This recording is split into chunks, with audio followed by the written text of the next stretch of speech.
यहाँ तो हर वनस्पति चमक रही है। चलिए भैया नीचे चलते हैं। इतनी शीघ्र हार मान गए तुम? नहीं नहीं, मैं तो नीचे तल से हनुमान जी की भांति पर्वत उठाने की बात कर रहा हूँ। पर्वत उठाना इतना सरल लगता है तुम्हें? तब तो एक ही मार्ग है, इतना घोर युद्ध कर कर थक गए। अब एक एक बूटी खाकर ये पता करना होगा कौन सी काम करती है।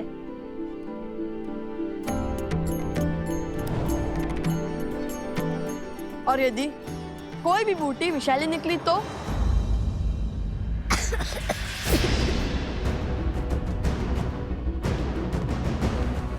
कुश, कुश तुम ठीक तो हो ना? कुश, कुश, कुश उगला उसे, कुश, कुश, कुश।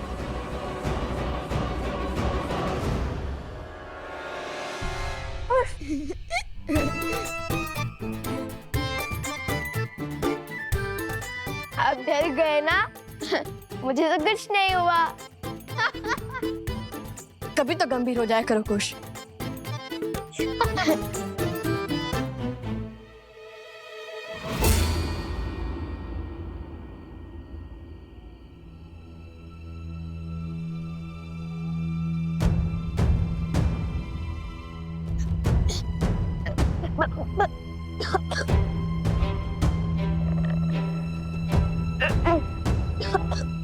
बार बार तुम्हारे जाल में नहीं फंसूंगा मैं। अभिनय का कोई लाभ नहीं है।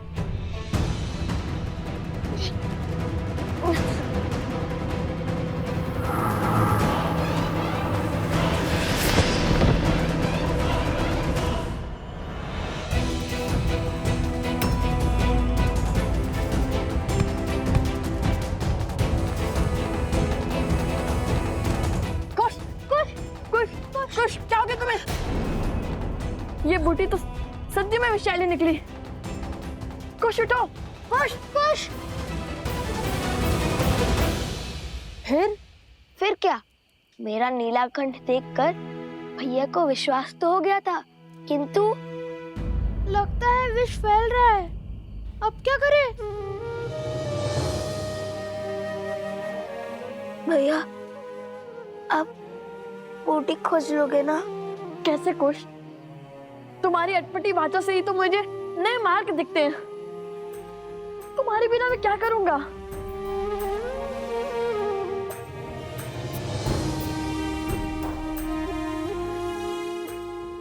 ये बूटी विषैली है, ये तो पता चल गया ना।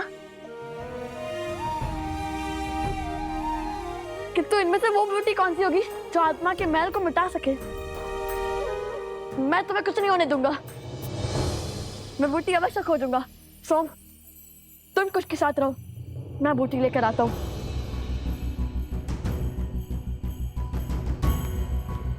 आंखें खोलो कुश।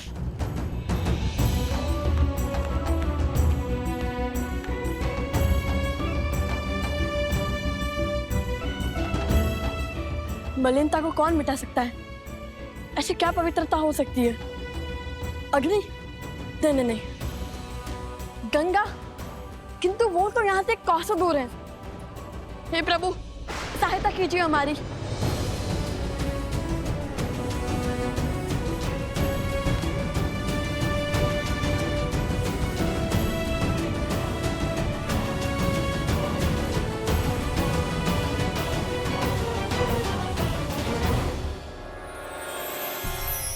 ये नक्षत्र तो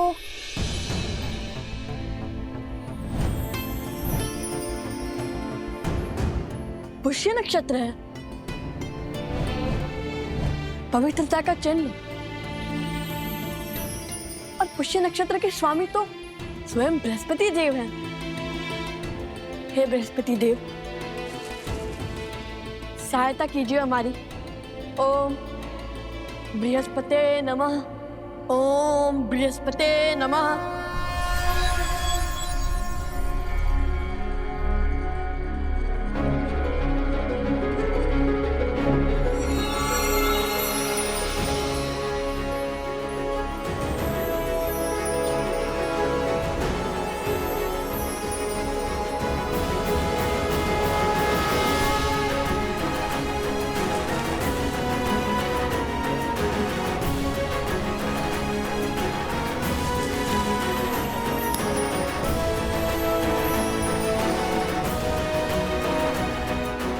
ओम बृहस्पते नमः।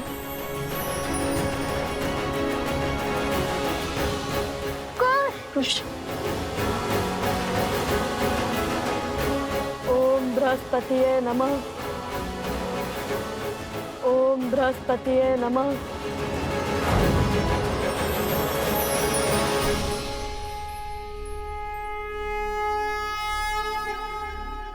कुश, तुम ठीक तो हो ना? भैया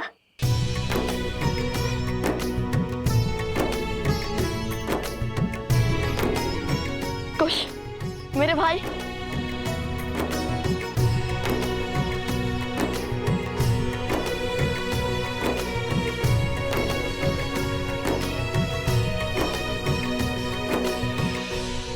प्रकार भैया ने अपने ज्ञान से मेरी उद्दंडता के कारण आई समस्या का अंत किया।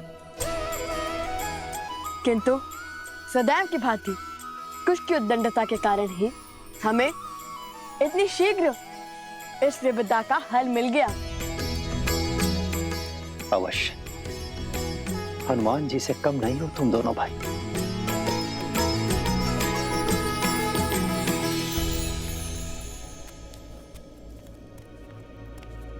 पूरा वन घूमकर पुनः यहीं पर आ गया। मुझे कोई संकेत नहीं मिल रहा।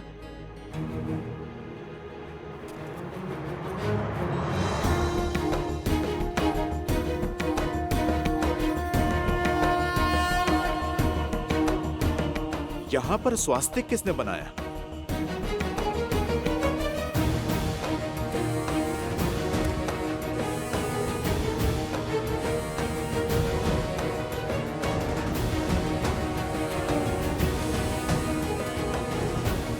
केवल इसी वृक्ष पर चिन्ह है। शीघ्र चलिए, मुझे आप सबको कुछ अलौकिक दिखाना है। अर्थात सीता माता मिल गई क्या तुम्हें? माता सीता तो नहीं, किंतु उन तक पहुंचने की सिद्धि अवश्य मिल गई। सोचिए भाभी श्री, सोचिए।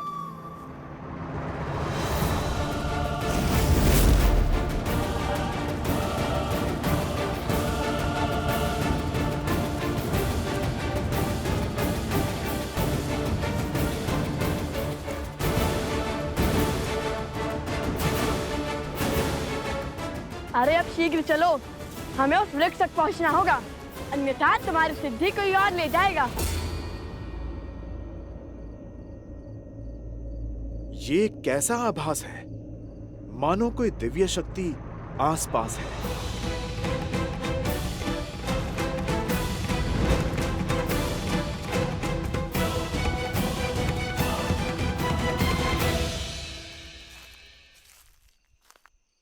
हनुमान जी!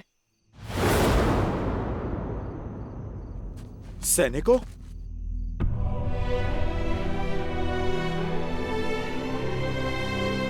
ये किसने किया?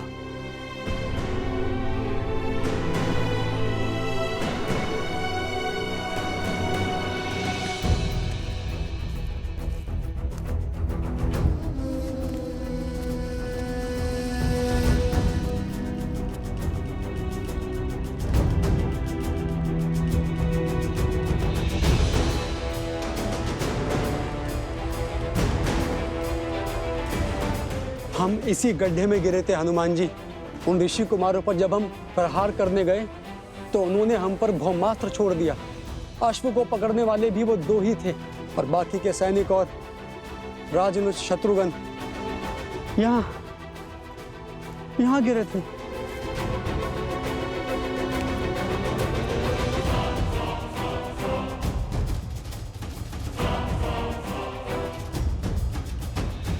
हम उन्हें बचा नहीं पाए, मैं गड्ढे में ही रह गया, उनके समक्ष लड़ने का साहस नहीं जुटा पाया।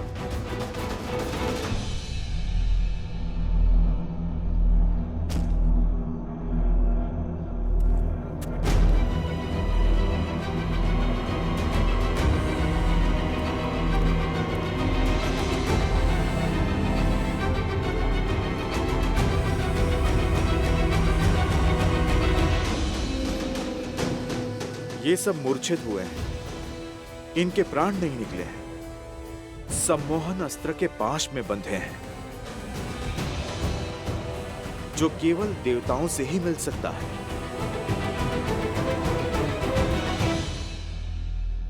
पर शत्रुघ्न भैया कहाँ हैं? हम उन्हीं को खोज रहे थे हनुमान जी, तब तक आप हमें दिख गए। लगता है इन बालकों के पास दिव्य शक्तियां हैं। अवश्य ही ये वही ऋषि कुमार हैं जो अयोध्या आए थे। वो एक दूसरे को लवकुश कहकर पुकार रहे थे। लवकुश? इतने बड़े राम भक्त अपने ही प्रभु का अश्व क्यों रोकेंगे? तुम इन्हें अयोध्या ले जाओ। शत्रुघ्न भैया को मैं खोजता हूं। महाराज को सारी सूचना विस्तार से देना।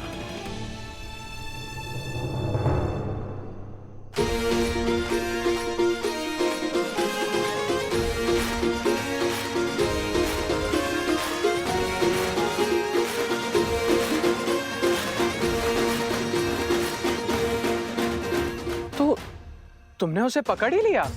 है ना अद्भुत? कहा था ना, लवकुश कुछ भी कर सकते हैं। सच्ची में तुमने उसे पकड़ लिया? अरे अवश्य। अब चलिए, हमें वो स्वर्ण कमल लेकर आश्रम भी पहुंचना है। कल सुबह पूजा है।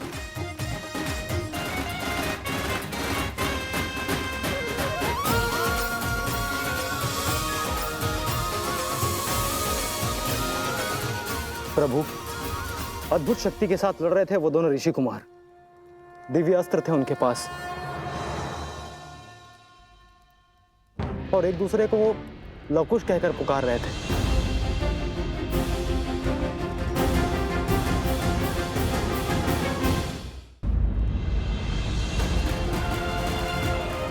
महाराज, ये तो वही दो ऋषि कुमार हैं जिनके गायन ने हम सभी को मंत्रमुग्ध कर दिया था।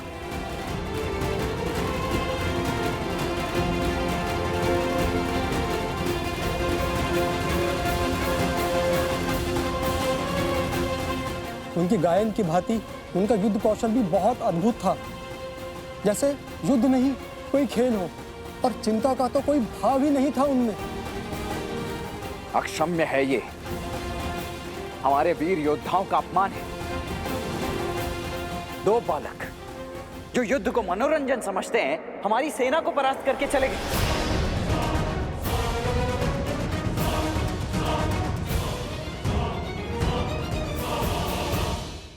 और शत्रुघ्न कहाँ है?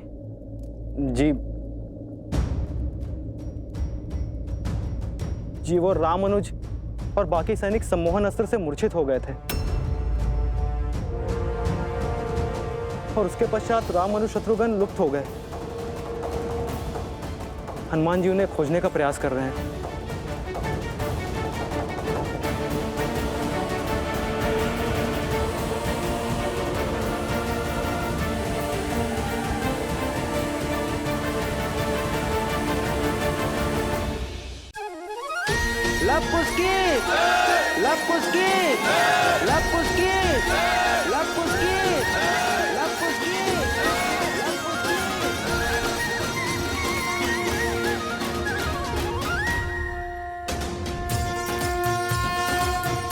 ये टीका आपके इस गांव पर आधिपत्य का संकेत है। आज से आप दोनों इनके नायक, इनके राजा हुए।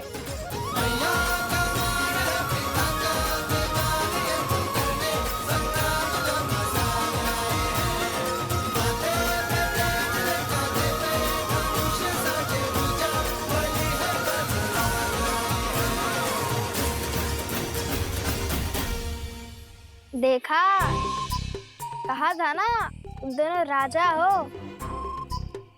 और अब ये सब मैं राजा का मान सम्मान देंगे और अश्व को रोकने का अधिकार भी मिल ही गया। क्या बताएंगे आप? कहाँ के राजा हैं आप? तुम हमारे साथ रहकर बुद्धिमान हो गए हो सोमकर। अति उत्तम।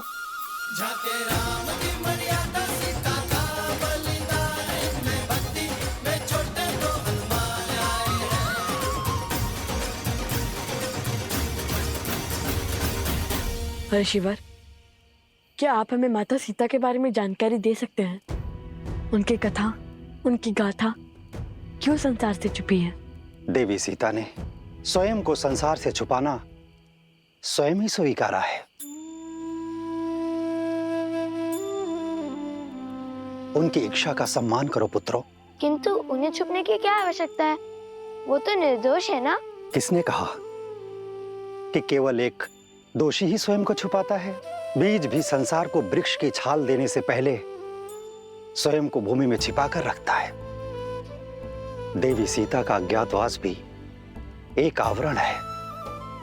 समय आने पर उनके सत्य की छाया पूरे संसार को आशीष देगी। तो यदि हम उन्हें खोजना चाहे तो हमें कोई संकेत मिलेगा? तो कदाचित इस बार बीज को अंकुरित होने में सहायता की आवश्यकता है। देवी सीता, विधि का विधान है बच्चों, और विधान में जब जहां जिसकी आवश्यकता होती है उसके वहां पहुंचने के संकेत और मार्ग स्वयं ही बन जाते हैं।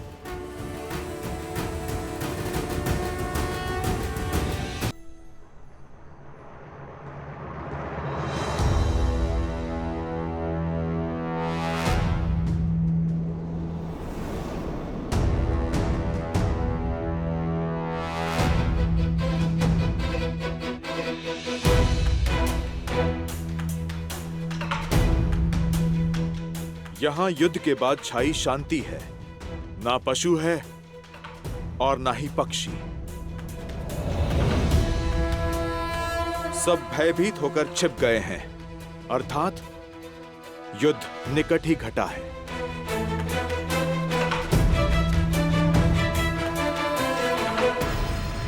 आप दोनों हमारे राजा हैं, इसलिए पहला भोग आप लगाएंगे। नहीं, राजा स्वामी नहीं, सेवक होता है जो प्रजा से पहले अपना पेट भर ले। वो रक्षक नहीं, भक्षक होता है।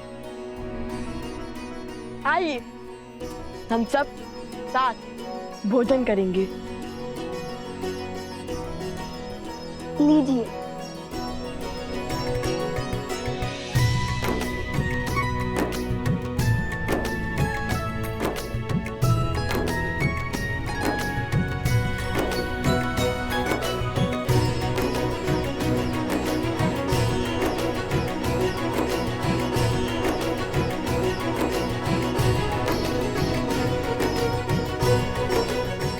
आहा, आनंद आ गया।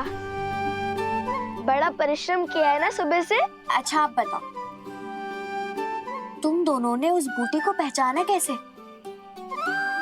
इतनी बूटियों के बीच में तुमने इस एक बूटी को कैसे खोजा?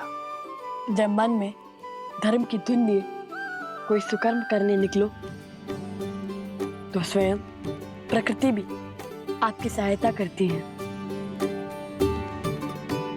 और फिर रामायण की कथा है ना हमारी सहायता के लिए।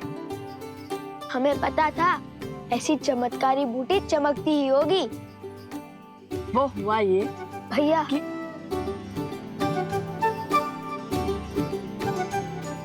हाँ, जानता हूँ कि अपनी वीरता की कथाएं सुनाने में तुम्हें अधिक आनंद आता है, किंतु हाँ, स्मरण रहे, सत्य में कल्पना की मिलावट नहीं होनी चाहिए।